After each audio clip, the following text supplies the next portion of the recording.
ആശ്വാസം നേടാം. ഹൃത്തിനുള്ളിൽ ജീവൻ നൽകും വചനം, തിരുവചനം.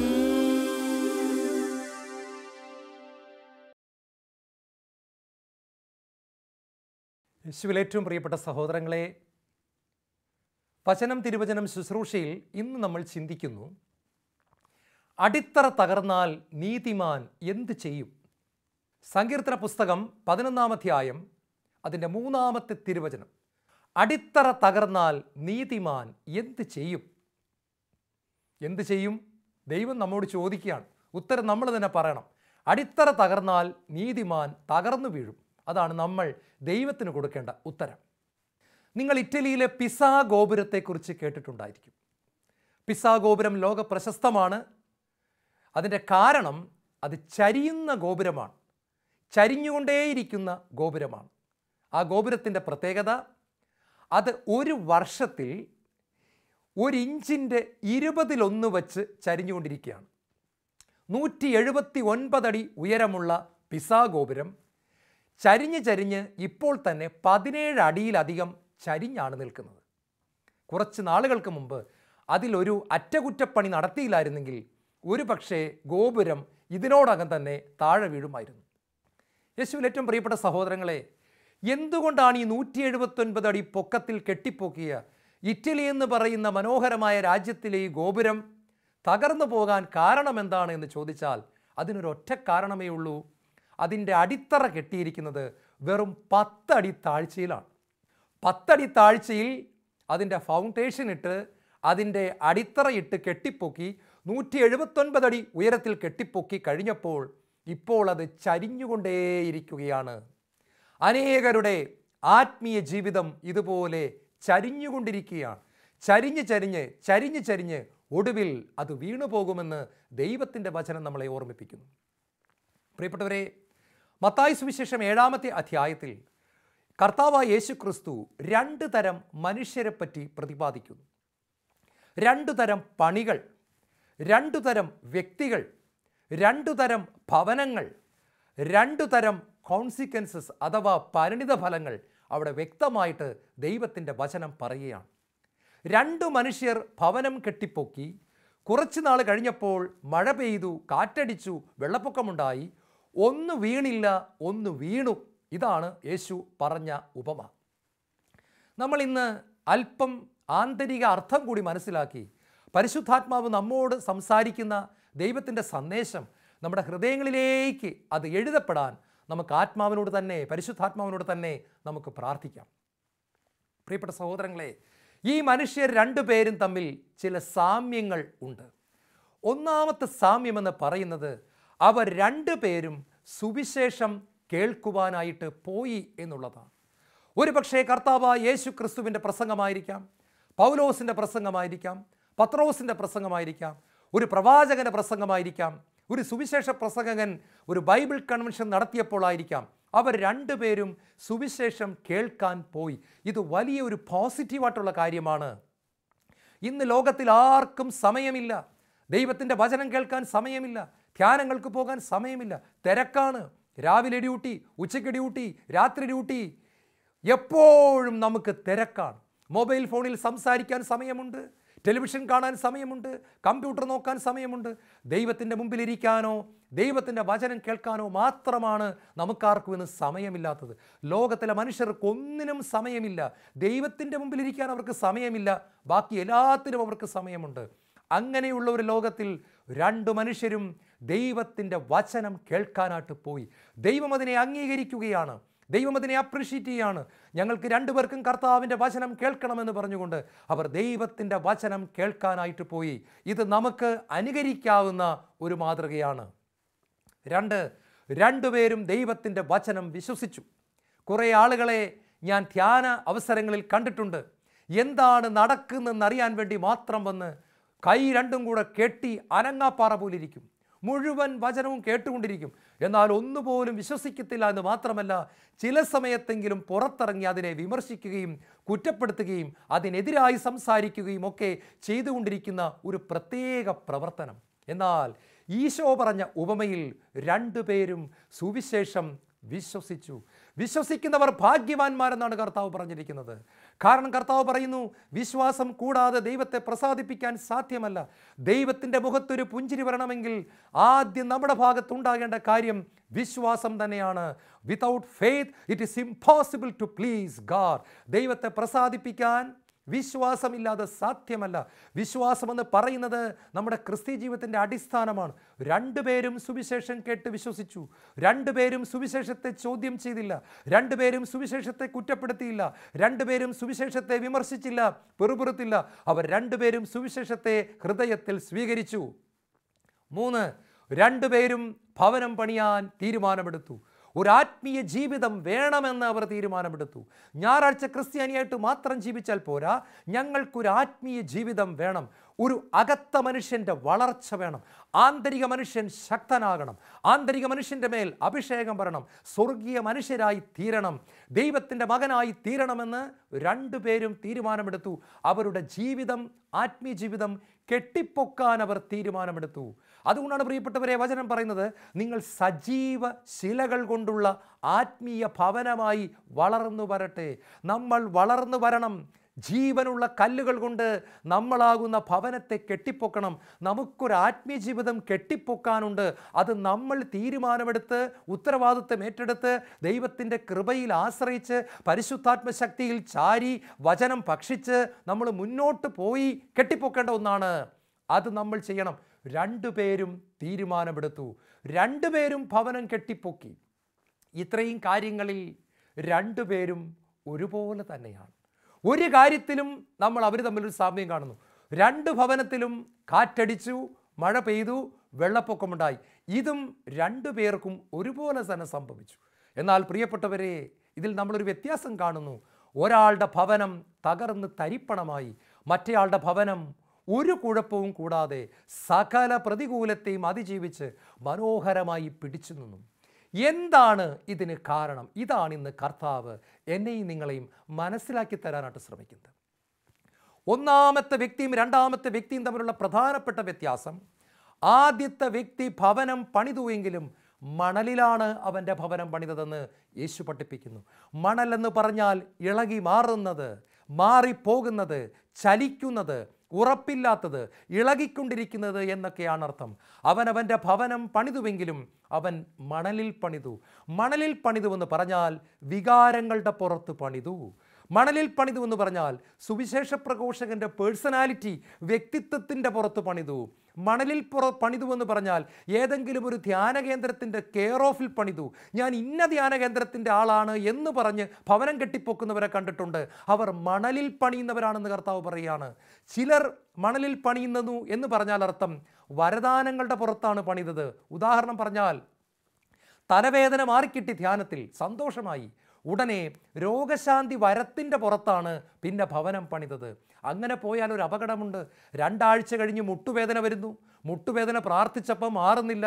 ഉടനെ സന്തോഷം നഷ്ടപ്പെട്ടു, സമാധാനം നഷ്ടപ്പെട്ടു, ദൈവത്തോടുള്ള വലിയൊരു ആരാധനാ മനോഭാവം നഷ്ടപ്പെട്ടു, ചോദ്യം ചെയ്യൽ കടന്നു വന്നു, മുഖത്ത് സന്തോഷം പോയി, അഭിഷേകം പോയി. ഇതിനെയാണ് നമ്മൾ പറയുന്നത് മണലിൽ പണിയുക. ചിലർ ദർശനവരത്തിൻ്റെ പുറത്താണ്.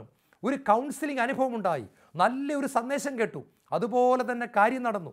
ഉദാഹരണം പറഞ്ഞാൽ, മൂത്ത മകൾ നേഴ്സിംഗ് പാസ്സായ മകളെ 2 മാസത്തിനകം കർത്താവ് ദുബായിൽ കൊണ്ടുപോയി ജോലി കൊടുക്കുന്നു.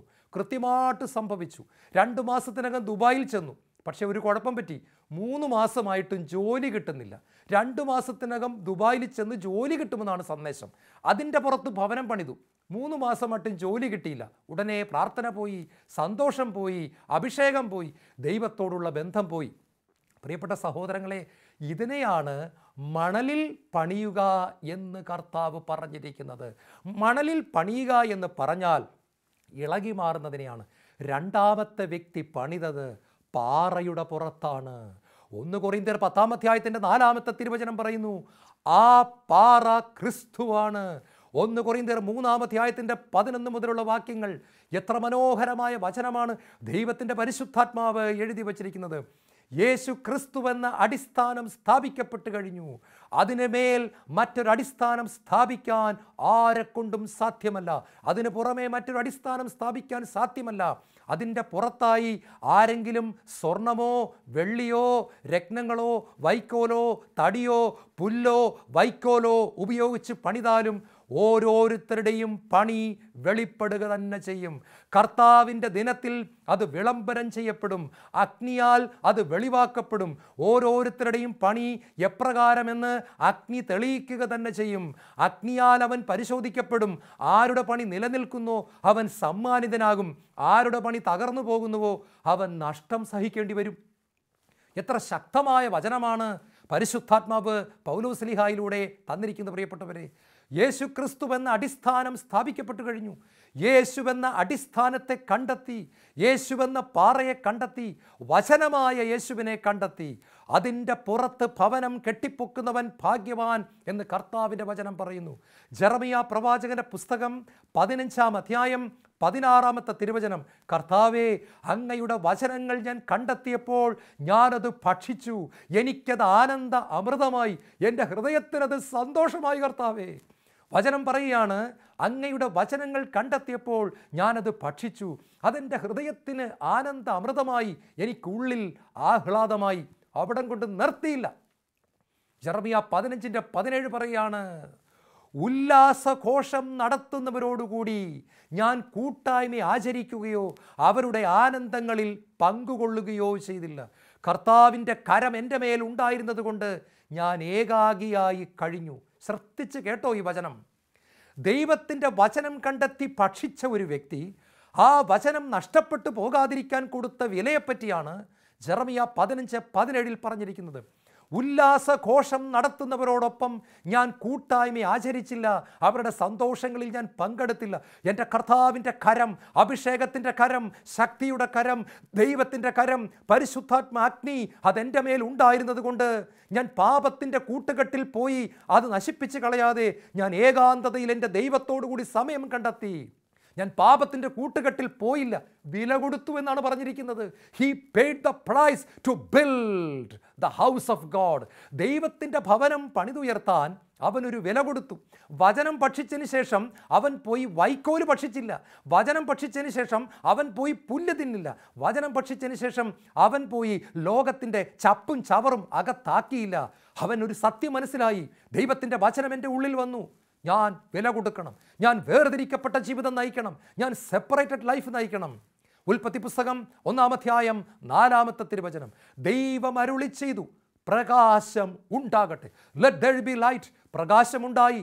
പ്രകാശം നല്ലതെന്ന് ദൈവം കണ്ടു. പ്രകാശത്തെ ദൈവം അന്ധകാരത്തിൽ നിന്ന് വേർതിരിച്ചു.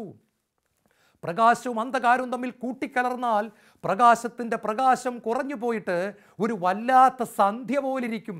അതുകൊണ്ട് ദൈവം പറഞ്ഞു, പ്രകാശം അന്ധകാരവുമായി കൂട്ടിച്ചേരാൻ പാടില്ല. ദൈവം പ്രകാശത്തെ ഇരുളിൽ നിന്ന് വേർതിരിച്ചു. ഇതുപോലൊരു ഭാഗമാണ് ജെറമിയ പ്രവാചകന്റെ പുസ്തകത്തിൽ നമ്മളിപ്പോൾ കണ്ടത്. വചനം ഭക്ഷിച്ചപ്പോൾ എനിക്ക് ആനന്ദാമൃതമായി. ആളുകൾ പറയുന്നത് കേട്ടിട്ടുണ്ട്, ഓ ഡോക്ടറെ, ദൈവത്തിൻ്റെ വചനം വട്ടായിലച്ചൻ അഭിഷേകത്തോടെ പ്രസംഗിക്കുമ്പോൾ കേട്ടുകൊണ്ടിരിക്കാൻ എന്ത് രസമാണ്. ബെന്നി ബ്രദർ അഭിഷേകത്തോടെ ശുശ്രൂഷ ചെയ്യുമ്പോൾ കേട്ടുകൊണ്ടിരിക്കാൻ എന്ത് രസമാണ്. അഭിഷേകത്തോടെ എഴുതുന്ന പുസ്തകങ്ങൾ വായിക്കാൻ എന്ത് രസമാണ്. അതെ, എനിക്കും അറിയാം, നിങ്ങൾക്ക് എല്ലാവർക്കും അറിയാം, നല്ല രസമാണ്. പക്ഷേ നമ്മുടെ പ്രോബ്ലം എന്താണെന്നറിയാമോ? നമ്മൾ ഈ രസവും വെച്ചുകൊണ്ട് അവിടെ തന്നെ ഇരിക്കുകയാണ്. ജെറമിയ 15:17 വില കൊടുക്കാൻ നമ്മൾ തയ്യാറാകുന്നില്ല. അവിടെ കർത്താവ് പറയുകയാണ്, പാപത്തിൻ്റെ ഉല്ലാസഘോഷങ്ങൾ നടത്തുന്നവരുടെ കൂടെ കൂട്ടായ്മ ആചരിച്ച് എൻ്റെ അഭിഷേകം നഷ്ടപ്പെടുത്തി കളയാൻ ഞാൻ തയ്യാറായില്ല. എൻ്റെ ഉള്ളിൽ വന്ന വചനം ഞെരുക്കപ്പെടാതിരിക്കാൻ ഞാൻ ആഴത്തിൽ കുഴി കുഴിച്ച് കണ്ടെത്തിയ വചനം, യേശുവെന്ന വചനം, പാറയാകുന്ന വചനം, അതൊരിക്കലും എനിക്ക് നഷ്ടപ്പെട്ടു പോകാതിരിക്കാൻ, എൻ്റെ ഭവനം കാറ്റിലിളകി താഴെ വീഴാതിരിക്കാൻ ഞാനൊരു വില കൊടുത്തു. സെപ്പറേഷൻ, വേർതിരിക്കപ്പെട്ട ജീവിതം, ലോകത്തോട് കൂട്ടായ്മയില്ലാത്ത ജീവിതം, ലോകത്തിൻ്റെ അരൂപിയെ കയറ്റിവിടാത്ത ജീവിതം. ഇതാണ് പ്രിയപ്പെട്ടവരെ മണ്ണിൽ പണിതുയർത്താതെ പാറപ്പുറത്ത് പണിതുയർത്തുക എന്ന് പറയുന്നതിൻ്റെ അർത്ഥം. മണ്ണിൽ പണിതുയർത്തിയാൽ വേറൊരു പ്രത്യേകതയുണ്ട്. വളരെ പെട്ടെന്നാണ് വീട് കെട്ടിപ്പൊക്കിയത്. രണ്ടുപേരും കൂടെ ഒരേ സമയത്ത് ആ വീട് കെട്ടിപ്പൊക്കിയെങ്കിലും ഒരാൾ 1 മാസം പോലും എടുക്കുന്നതിന് മുമ്പ് വീടിൻ്റെ പണി തീർത്തു. 1 മാസം കഴിഞ്ഞപ്പോഴും രണ്ടാമത്തെ ആൾ ഫൗണ്ടേഷൻ ഇട്ടിട്ടുള്ളൂ. കാണുന്നവരൊക്കെ കളിയാക്കി, എടാ നിങ്ങൾ രണ്ടുപേരും ഒരുമിച്ച് ജോലി തുടങ്ങി, ആദ്യത്തവൻ്റെ വീട് പൂർത്തിയായി, നിനക്കെന്താ സാമ്പത്തിക ബുദ്ധിമുട്ടുണ്ടോ, നിനക്കെന്താ കടബാധ്യതയുണ്ടോ? പലരും അവനെ പരിഹസിച്ചു. അവനൊന്നിനും ഉത്തരം കൊടുത്തില്ല. തൻ്റെ കൂട്ടുകാരൻ വീട് കെട്ടിപ്പൊക്കി പെയിൻ്റ് അടിച്ചു, അതിൻ്റെ അകത്ത് താമസമായി. എന്നാലും രണ്ടാമത്തവൻ പതുക്കെ അടിസ്ഥാനമൊക്കെ ഇട്ട് അവൻ സമയമെടുത്താണ് ഒരുപാട് മെനക്കെട്ടു. അവൻ്റെ നിലം അവൻ കിളച്ചു, വേരൊക്കെ വെട്ടി മുറിച്ചു, പാറയൊക്കെ എടുത്ത് മാറ്റി, അവൻ ആഴത്തിൽ കുഴി കുഴിച്ചു. അവൻ ക്രിസ്തുവിനെ കണ്ടെത്തി, അവൻ യേശുവിനെ കണ്ടെത്തി. വചനമാകുന്ന യേശുവിനെ കണ്ടെത്തണം. വചനമാകുന്ന യേശുവിനെ കണ്ടെത്തി ആ വചനത്തിൻ്റെ പുറത്ത് ഭവനം പണിതാൽ മാത്രമേ നമുക്ക് രക്ഷയുള്ളൂ. മണലിൽ ഭവനം പണിതുയർത്തുന്നവരെ പറ്റി മത്തായി സുവിശേഷം 13-ാം അധ്യായത്തിൻ്റെ 5-ാമത്തെ വാക്യത്തിൽ ദൈവത്തിൻ്റെ പരിശുദ്ധാത്മാവ് മനോഹരമായിട്ട് തന്നെ പ്രതിപാദിച്ചിരിക്കുകയാണ്. അവിടെ ദൈവത്തിൻ്റെ വചനം പഠിപ്പിക്കുന്നത് ഇങ്ങനെയാണ്: മണ്ണിന് ആഴമില്ലാതിരുന്നതിനാൽ അത് പെട്ടെന്ന് മുളച്ചു പൊങ്ങി, സൂര്യൻ ഉദിച്ചപ്പോൾ വെയിലേറ്റ് വാടുകയും വേര് ഇല്ലാതിരുന്നതിനാൽ കരിഞ്ഞു പോകുകയും ചെയ്തു. പെട്ടെന്ന് മുളച്ചു പൊങ്ങി, പെട്ടെന്ന് തന്നെ കരിഞ്ഞു പോയി. ഇതാണ് മണലിൽ പണിതവരുടെ പ്രത്യേകത. ചില ആളുകളെ ഞാൻ ധ്യാനത്തിൽ കണ്ടിട്ടുണ്ട്, കൺവെൻഷനിൽ കണ്ടിട്ടുണ്ട്, വചനം പ്രസംഗിക്കുന്ന സ്ഥലത്തെല്ലാം കണ്ടിട്ടുണ്ട്. പ്രസംഗിച്ച് കഴിയുമ്പോൾ തന്നെ അവർ വന്നിട്ട് പറയും, ബ്രദറേ ഞാനൊരു തീരുമാനമെടുത്ത് കേട്ടോ, നാളെ മുതൽ ഞാൻ വെളുപ്പിന് 2 മണിക്ക് എഴുന്നേക്കും, ഞാൻ കാലത്തെ കുർബാനയ്ക്കും പോകും, ഞങ്ങളുടെ അടുത്ത പള്ളിയിൽ വൈകിട്ടത്തെ കുർബാനയുണ്ട്, അവിടെയും ഞാൻ പോകും, ഞാൻ ദിവസം 12 ജപമാല ചൊല്ലും, ഞാൻ 9 കർണക്കൊന്ത ചൊല്ലും, 3 എത്രന്തെയുള്ള മാതാവ് ചൊല്ലും, 25 അധ്യായമെങ്കിലും ബൈബിൾ വായിക്കാതെ ഞാൻ ഉറങ്ങത്തില്ല കേട്ടോ. ഞാൻ ഇങ്ങനത്തെ കുറേ തീരുമാനമൊക്കെ എടുത്തു. ധ്യാനം കഴിഞ്ഞ് വീട്ടിൽ വരുന്നു, പിറ്റേ ദിവസം തന്നെ വെളുപ്പിന് 1 മണിക്ക് ചാടി എഴുന്നേൽക്കുന്നു, പ്രാർത്ഥിക്കുന്നു. ആളുകൾക്കൊക്കെ അത്ഭുതമായി.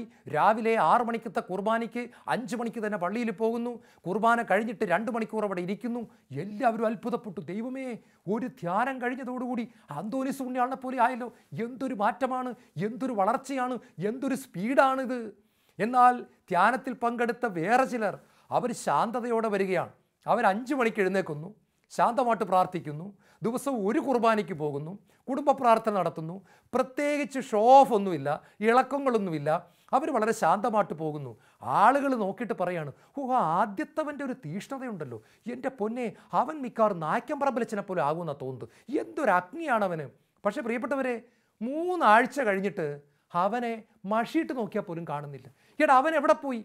അവൻ വീട്ടിൽ കിടന്ന് ഉറങ്ങുക. 8:30 മണിയായിട്ടുവോ? അവൻ എഴുന്നേറ്റിട്ടില്ലെന്നേ. അവൻ 8:30 എഴുന്നേറ്റിട്ടില്ല.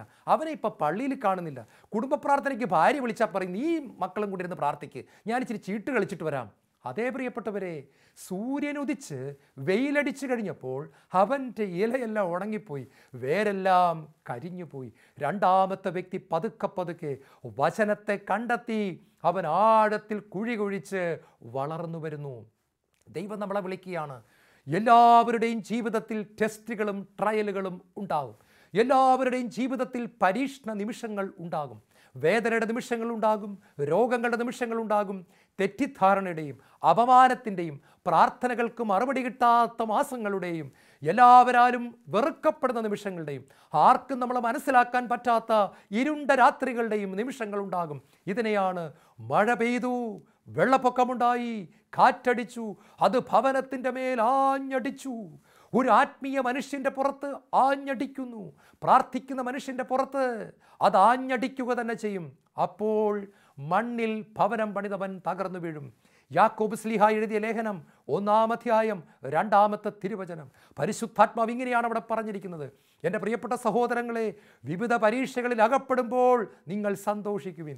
എന്തെന്നാൽ നിങ്ങളുടെ വിശ്വാസം പരീക്ഷിക്കപ്പെടുമ്പോൾ നിങ്ങൾക്കതിൽ സ്ഥിരത ലഭിക്കുമെന്നറിയാമല്ലോ. ഈ സ്ഥിരത പൂർണ്ണ ഫലം പുറപ്പെടുവിക്കുകയും അങ്ങനെ നിങ്ങൾ പൂർണ്ണരും ഒന്നിനും കുറവില്ലാത്തവരും എല്ലാം തികഞ്ഞവരുമായി തീരും. എൻ്റെയും നിങ്ങളുടെയും ജീവിതത്തിൽ പരീക്ഷണങ്ങളും വേദനകളും പ്രശ്നങ്ങളും ഉണ്ടാകാൻ സ്വർഗത്തിലെ പൊന്നു പിതാവ് അനുവദിക്കുന്നതെന്തിനാണെന്നറിയാമോ? നമ്മളെ ഒന്നിനും കുറവില്ലാത്തവരാക്കി തീർക്കാൻ, നമ്മളെ പൂർണ്ണരാക്കി തീർക്കാൻ, നമ്മളിലുള്ള മാലിന്യങ്ങളെ മുഴുവൻ അടിച്ച് പുറത്താക്കി നമ്മളെ പ്രകാശിപ്പിക്കാൻ, കലർപ്പില്ലാത്ത ദൈവസ്നേഹം കൊണ്ട് നിറയ്ക്കാൻ, എളിമ കൊണ്ട് നിറയ്ക്കാൻ, ക്ഷമിക്കുന്ന സ്നേഹം കൊണ്ട് നിറയ്ക്കാൻ, യേശു ക്രിസ്തുവിൻ്റെ സ്വഭാവത്തിൻ്റെ സൗന്ദര്യത കൊണ്ട് നിറയ്ക്കാൻ, അഭിഷേകം കൊണ്ട് നിറയ്ക്കാൻ, നമ്മളിലൂടെ മറ്റു വ്യക്തികളെ സ്പർശിക്കുവാൻ. യാക്കോബിൻ്റെ ലേഖനം 1-ാം അധ്യായം 12-ാമത്തെ തിരുവചനം പരിശുദ്ധാത്മാവ് വീണ്ടും പറയുകയാണ്, പരീക്ഷകൾ ക്ഷമയോടെ സഹിക്കുന്നവൻ ഭാഗ്യവാൻ. എന്തെന്നാൽ അവൻ പരീക്ഷകളെ അതിജീവിച്ച് കഴിയുമ്പോൾ തന്നെ സ്നേഹിക്കുന്നവർക്ക് ദൈവം വാഗ്ദാനം ചെയ്തിരിക്കുന്ന ജീവൻ്റെ കിരീടം അവന് ലഭിക്കും. ജീവൻ്റെ കിരീടമെന്ന് പറയുന്നത് അഭിഷേകത്തിൻ്റെ കിരീടമാണ്. ജീവൻ്റെ കിരീടമെന്ന് പറയുന്നത് ഗ്ലോറിയുടെ കിരീടമാണ്, മഹത്വത്തിൻ്റെ കിരീടമാണ്, തേജസ്സിൻ്റെ കിരീടമാണ്. ദൈവത്തിൻ്റെ ശക്തി നമ്മിൽ വരുന്ന ഒരു അനുഭവമാണ്. ശിരസ് മുഴുവൻ ദൈവത്തിൻ്റെ അഭിഷേകം മൂടുന്ന അനുഭവമാണ്. ഇത് ആർക്കാണ് കൊതിയില്ലാത്തത്? എനിക്ക് ഭയങ്കര കൊതിയാണ്, നിങ്ങൾക്കും കൊതിയുണ്ടെന്ന് എനിക്കറിയാം. പക്ഷേ ഇത് ആർക്കാ കിട്ടുന്നതെന്നറിയാമോ? അതാണ് പരിശുദ്ധാത്മാവ് പറയുന്നത്, പരീക്ഷകൾ ക്ഷമയോടെ സഹിക്കുന്നവൻ ഭാഗ്യവാൻ. കാറ്റടിക്കുമ്പോൾ ഉറച്ചു നിൽക്കുന്നവൻ, വചനത്തിൽ മുറുകെ പിടിച്ചു നിൽക്കുന്നവൻ, യേശുവിനെ അള്ളിപ്പിടിച്ചു നിൽക്കുന്നവൻ. എന്ത് സഹനം വന്നാലും, കണ്ണിൽ നിന്നും കണ്ണുനീരൊഴുകിയാലും യേശുവിനെ മുറുകെ പിടിച്ചുകൊണ്ട് നിൽക്കുന്നവൻ, പിടിവിടാതെ നിൽക്കുന്നവൻ. പരീക്ഷകൾ ക്ഷമയോടെ സഹിക്കുന്നവൻ ഭാഗ്യവാൻ. അവൻ പരീക്ഷകളെ അതിജീവിച്ച് കഴിയുമ്പോൾ ദൈവത്തിനൊരു കാര്യം വ്യക്തമാകുന്നു, ഇവൻ എന്നെ സ്നേഹിക്കുന്ന മകനാണ്, ഇവൾ എന്നെ സ്നേഹിക്കുന്ന മകനാണ്. ദൈവം തന്നെ സ്നേഹിക്കുന്നവർക്ക് വാഗ്ദാനം ചെയ്തിരിക്കുന്ന ജീവൻ്റെ കിരീടം അവന് ലഭിക്കും. ഹല്ലേലൂയ. പ്രതിസന്ധികളും പ്രശ്നങ്ങളും കടന്നുപോയി കഴിയുമ്പോൾ, ഉറച്ചു നിന്ന് കഴിയുമ്പോൾ, ഒന്നിനെ നമ്മൾ അതിജീവിച്ച് കഴിയുമ്പോൾ നമ്മുടെ അഭിഷേകം വർദ്ധിക്കുകയാണ്, നമ്മുടെ മഹത്വം വർദ്ധിക്കുകയാണ്, നമ്മുടെ പുറത്തുള്ള ദൈവ തേജസ് വർദ്ധിക്കുകയാണ്. നമ്മൾ വചനത്തെ ഭക്ഷിച്ച്, വചനത്തെ മുറുകെ പിടിച്ച്, വചനത്തെ ഉള്ളിലാക്കി, വചനത്തെ സ്നേഹിച്ച് മുന്നോട്ട് പോകുമ്പോൾ പ്രശ്നങ്ങൾ വരുമ്പോൾ ഓർത്തോണം, നമ്മൾ വളരാൻ പോവുകയാണ്, അഭിഷേകം കൂടാൻ പോവുകയാണ്, എൻ്റെ ഗ്ലോറി കൂടാൻ പോവുകയാണ്, എൻ്റെ ആത്മീയ നിലവാരം ഉയരാൻ പോവുകയാണ്. ദൈവം എനിക്ക് വേണ്ടി എന്തോ ഒരു സമ്മാനം തരാൻ പോവുകയാണ്. അതേ, അഭിഷേകത്തിൻ്റെ കിരീടം തരാൻ പോവുകയാണ്. ഒരു കാര്യം കൂടെ പറഞ്ഞ് ഞാൻ ഇന്നത്തെ ശുശ്രൂഷ അവസാനിപ്പിക്കാം. മണലിൽ ഭവനം പണിത് ഭവനം തകർന്നു പോയ ആരെങ്കിലും വേദനയോടെ ഈ ഇന്നത്തെ വചനം കേട്ടുകൊണ്ടിരിക്കുന്നുണ്ടോ? കർത്താവേ, എൻ്റെ ഭവനം ഞാൻ കെട്ടിപ്പൊക്കിയിട്ട് ഞാൻ തകർന്നു പോയി. കർത്താവേ, തളരരുത്, നിരാശപ്പെടരുത്. നിങ്ങൾക്കൊരു സന്തോഷ വാർത്ത കൂടെയുണ്ട്. എത്ര പ്രാവശ്യം മണലിൽ പണിതിട്ട് ഭവനം തകർന്നു പോയ മകനാണെങ്കിലും മകളാണെങ്കിലും നിങ്ങൾക്ക് പാറയുടെ പുറത്ത് ഭവനം പണിയാൻ അവസരം തരുന്നവനാണ് നമ്മുടെ കർത്താവ്. പത്രോസിൻ്റെ ജീവിതം ഒന്ന് ശ്രദ്ധിക്കാമോ? പത്രോസ് കർത്താവിൻ്റെ കൂടെ നടന്നെങ്കിലും പത്രോസ് ഒരു ഭവനം പണിതു, അത് മണലിലായിപ്പോയി. പത്രോസ് മണലിൽ പണിത മണലിൻ്റെ പേരെന്താണെന്നറിയാമോ? സെൽഫ് കോൺഫിഡൻസ്, സ്വന്തം ശക്തി. ഈ പത്രോസ് എന്ന് പറഞ്ഞ ആരാന്നറിയാമോ? എനിക്ക് കർത്താവിൻ്റെ വചനമൊക്കെ കൂളായിട്ട് അനുസരിക്കാൻ പറ്റും. ഈ ഒരു ബോധ്യത്തിൻ്റെ പുറത്താണ് പത്രോസ് തൻ്റെ ഭവനം പണിതത്. അത് ഇളകുന്ന മണലായിരുന്നെന്ന് ടെസ്റ്റ് വരുന്നത് വരെ പത്രോസ് അറിഞ്ഞില്ല. പ്രലോഭനം വരുന്നത് വരെ പത്രോസ് പറഞ്ഞു, ആരെല്ലാം തള്ളി പറഞ്ഞാലും ഈ പത്രോസ് ഉണ്ടല്ലോ, വിട്ടുകൊടുക്കത്തില്ല. അങ്ങനെ ഇരിക്കെ പത്രോസിൻ്റെ ഭവനത്തിൽ കാറ്റടിച്ചു 3 തവണയാണ് ആഞ്ഞടിച്ചത്. 3 പേരാണ് പത്രോസിനോട് ചോദിച്ചത്, എടാ പത്രോസേ, നീ ആ ഗലീലിയക്കാരനായ യേശുവിൻ്റെ കൂട്ടുകാരനല്ലേ? പട്ടാളക്കാർ കുന്തവും വാളുമാട്ട് നിൽക്കുമ്പോൾ യേശുവിനെ അറിയാമെന്ന് പറഞ്ഞാൽ തല പോകുമെന്നറിയാം. അതുകൊണ്ട് പത്രോസ് ദയനീയമായിട്ട് പരാജയപ്പെട്ടു. യേശുവിനെ തള്ളിപ്പറഞ്ഞു. കെട്ടിപ്പൊക്കിയ കൊട്ടാരം മൺകൂടാരം പോലെ തവിടുപൊടിയായി താഴെ വീഴുന്നത് പത്രോസ് കണ്ടു. പത്രോസ് വലിയ കൊട്ടാരമാണെന്ന് വിചാരിച്ച തൻ്റെ വീട്, തൻ്റെ ആത്മീയ ഭവനം ഇതാ കാറ്റടിച്ചു, വെള്ളപ്പൊക്കമുണ്ടായി, തകർന്നു പോയി. പക്ഷേ പത്രോസ് നിരാശപ്പെട്ടില്ല. പത്രോസ് പുറത്തു പോയി പൊട്ടിക്കരഞ്ഞു, കർത്താവേ, ഞാൻ കെട്ടിപ്പൊക്കിയ ആത്മീയ ഭവനം തകർന്നു പോയി കർത്താവേ, പൊട്ടിച്ചു പോയി കർത്താവേ, എനിക്ക് തെറ്റുപറ്റിപ്പോയി കർത്താവേ, ഞാൻ മണലിലാണ് ഭവനം പണിതത് കർത്താവേ, ഞാൻ പാറയാകുന്ന നിന്നെ കണ്ടെത്തിയില്ലല്ലോ കർത്താവേ. ഇങ്ങനെ പൊട്ടിക്കരഞ്ഞുകൊണ്ടിരിക്കുമ്പോൾ യേശുവിൻ്റെ കണ്ണുകളും അവൻ്റെ കണ്ണുകളും കൂട്ടിമുട്ടി. പത്രോസ് കർത്താവിനെ തിരിച്ചറിഞ്ഞു. ഇത് സ്നേഹമാണ്, ഇത് പാറയാണ്. ഞാൻ എൻ്റെ ശക്തിയിലല്ല എൻ്റെ ഭവനം പണിതേണ്ടത്, ഞാൻ പണിയേണ്ടത് എൻ്റെ കർത്താവിൻ്റെ ശക്തിയിലാണ്. പ്രിയപ്പെട്ടവരെ, പത്രോസ് ഒരിക്കൽ കൂടെ ഭവനം പണിയാൻ തീരുമാനമെടുത്തു. പെന്തക്കോസ്ത നാളിൽ അവൻ ദൈവത്തിൻ്റെ ശക്തിക്ക് വേണ്ടി കാത്തിരുന്നു. അവൻ്റെ ഭവനം പാറപ്പുറത്ത് തന്നെ പണിയാൻ അവൻ തീരുമാനമെടുത്ത് കാത്തിരുന്നപ്പോൾ ദൈവത്തിൻ്റെ പരിശുദ്ധാത്മാവിൻ്റെ അഗ്നി അവൻ്റെ മേൽ വന്നു. വചനമായ യേശു തീയായി കടന്നു വന്നു. വചനമായ യേശു അരൂപിയായി കടന്നു വന്നു. വചനമായ യേശു കൊടുങ്കാറ്റ് പോലെ കടന്നു വന്നു. അഗ്നിയും കൊടുങ്കാറ്റും വചനവും ഒരുപോലെ കടന്നു വന്നു. പത്രോസ് എഴുന്നേറ്റു. പത്രോസ് വചനത്തെ കണ്ടെത്തി ഭവനം പണിതു. മനോഹരമായ ഒരു ഭവനം. പിന്നീട് ഒരിക്കലും പെന്തക്കോസ്ത നാളിന് ശേഷം പത്രോസ് യേശുവിനെ തള്ളിപ്പറഞ്ഞില്ല, പാപത്തിൻ്റെ വഴിയെ പോയില്ല, പിശാചിൻ്റെ കൂടെ കൂട്ടുകൂടാൻ പോയില്ല. അവൻ ശക്തനായി തീർന്നു. പ്രിയപ്പെട്ട സഹോദരങ്ങളെ, വത്തിക്കാൻ്റെ കുന്നിൻ്റെ മുകളിൽ തലകീഴായി ക്രൂശിക്കപ്പെടാൻ കരങ്ങളും കാലുകളും നീട്ടിക്കൊടുക്കുമ്പോൾ പത്രോസിൻ്റെ ആത്മീയ ഭവനം പാറയുടെ പുറത്ത് എത്രയോ ശക്തമായിരുന്നു. എന്നെ നിങ്ങളെ ദൈവം വിളിക്കുകയാണ്. അനേക നാളുകൾ മണലിൽ പണിത് തകർന്നു പോയ മകളെ വരിക, ഞാനാകുന്ന വചനത്തെ കണ്ടെത്തുക, പാറയെ കണ്ടെത്തുക. ഞാൻ നിനക്കെൻ്റെ പരിശുദ്ധാത്മാവിനെ തരാം. നിൻ്റെ ഭവനം കെട്ടിപ്പൊക്കാൻ ഞാൻ നിന്നെ സഹായിക്കാം. നീ നിരാശപ്പെടരുത്. ഒരിക്കൽ കൂടെ നീ എൻ്റെ അടുക്കിലേക്ക് വരിക. യേശു വിളിക്കുന്നു. യേശുവേ, വചനം തിരുവചനം ശുശ്രൂഷ കണ്ടുകൊണ്ടിരിക്കുന്ന എല്ലാ മക്കളെയും, വീണ് കിടക്കുന്ന മക്കളെ പ്രത്യേകിച്ച് സമർപ്പിക്കുന്നു. എഴുന്നേൽപ്പിക്കണമേ. ആണിപ്പാടുള്ള കരനീട്ടി തൊടണമേ. പരിശുദ്ധാത്മാഭിഷേകം നൽകണമേ. യേശുവേ ആരാധന, യേശുവേ മഹത്വം, യേശുവേ നന്ദി.